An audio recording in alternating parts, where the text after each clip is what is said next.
أهلا بيكم. هنتكلم النهاردة عن بشر هم أغرب وأشرس بشر في تاريخ البشرية. ناس ما تعرفش يعني إيه زراعة ولا صناعة ولا هواتف ولا إنترنت ولا حتى اكتشفوا النار. كلامنا النهاردة عن قبيلة في جزيرة نورث سنتينيل، أغرب جزيرة وأغرب ناس في تاريخ البشرية. يلا بينا نبدأ الفيديو بتاعنا بعد الانترو.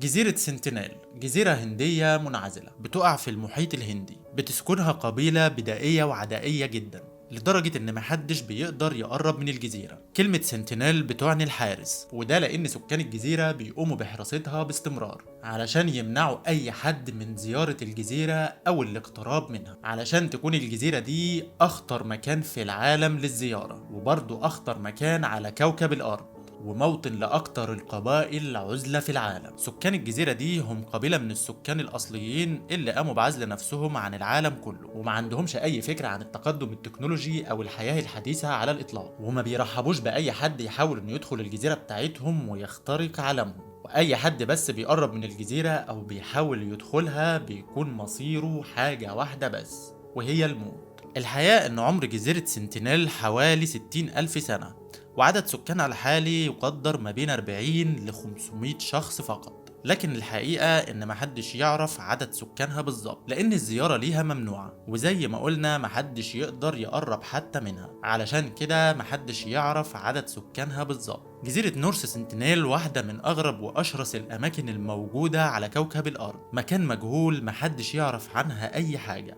عدد سكانها مجهول، التكنولوجيا اللي فيها مجهولة، وغالبا مفيش فيها اصلا تكنولوجيا ولا اي وسيله من وسائل الحياه الحديثه. طيب هل بيعرفوا يقروا ويكتبوا؟ برضه مجهول، وعلى الارجح ما بيعرفوش، وده برضه يمكن التكهن بيه، لان ممنوع على العلماء او على اي حد انه يدخل الجزيره ويشوفها، فقط المراقبه من بعيد، وده طبعا بيكون عن طريق الاقمار الصناعيه والطيارات اللي اصلا ما بتوصلش لحاجه، وده بسبب كثافه الاشجار الموجوده في الجزيره، ومحدش يعرف غير القليل عن سكان هذه الجزيره، واللي بيطلق عليهم اسم سنتينيلز، وهم أحد شعوب الإندمان الأصلية واللي بيحبوا يعيشوا بمفردهم. ووفقا للعلماء السنتينيلز موجودين من حوالي 60,000 سنة، وعاشوا في عزلة ذاتية شبه كاملة، ومن الوقت ده وهم عايشين لوحدهم وبيطوروا نفسهم بعيد عن كل العالم. أشخاص ما عندهاش فكرة عن تليفون أو نت ولا حتى يعرفوا شكل الحصان أو الجمل.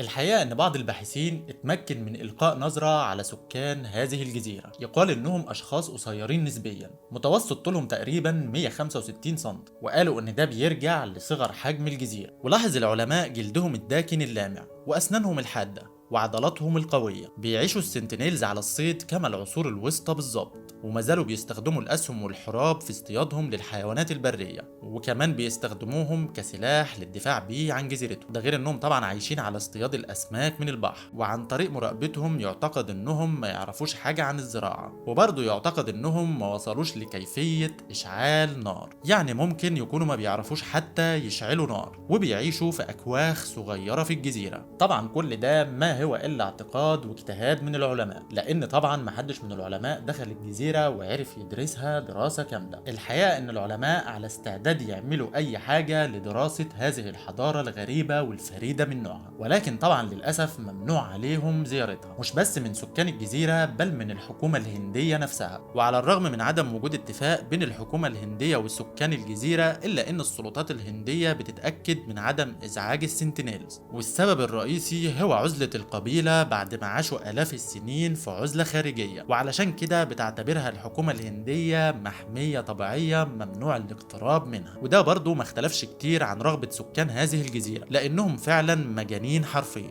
وتعاملهم مع أي حد أو أي شيء بيقرب من الجزيرة هو تعامل دموي جدا. ممنوع الاقتراب، وممنوع على أي حد غريب إنه يدخل أو يقرب من الجزيرة. اللي يحاول أو يفكر بس إنه يعدي الشاطئ بتاعهم بيبقى مصيره الموت، لدرجة إن حتى الطيارات اللي بتحلق على مسافة قريبة من الجزيرة بيطلقوا عليها السهام والرماح. لكن بيفضل سؤال محير، هل زيارة الجزيرة شيء مستحيل؟ سنة 1771 انحرفت سفينة هندية تجارية بتسمى نينوي بالقرب من الجزيرة، وعلقت في الشعاب المرجانية للجزيرة، فنزل الركاب وأفراد الطاقم منظم للمياه، وتمكنوا من العوم لحد ما وصلوا لشاطئ الجزيرة. لكن سكان الجزيرة قابلوهم بالسهام والرماح ومنعوهم من دخول الجزيرة، وفضلوا في المية لمدة 3 أيام لحد ما وصلت سفينة بحرية بريطانية وأنقذت ركاب السفينة من الغرق والموت. بعد 100 سنة بس من كارثة نينوي، هبط أفراد من العلماء بتصريح من الحكومة الهندية على الجزيرة، لكن ملقوش بس غير أكواخ مهجورة، واللي كانوا فيها هربوا بسرعة لدرجة إنهم لقوا أكل كان لسه معمول. فقاموا مجموعة العلماء دول بترك الهدايا ليهم وسابوا الجزيرة ومشيوا. ولمدة كام سنة فضل العلماء دول يحاولوا يتواصلوا مع أهالي الجزيرة، وده كان عن طريق القوارب، وكانوا بيجيبوا معاهم هدايا زي جوز الهند والحاجات دي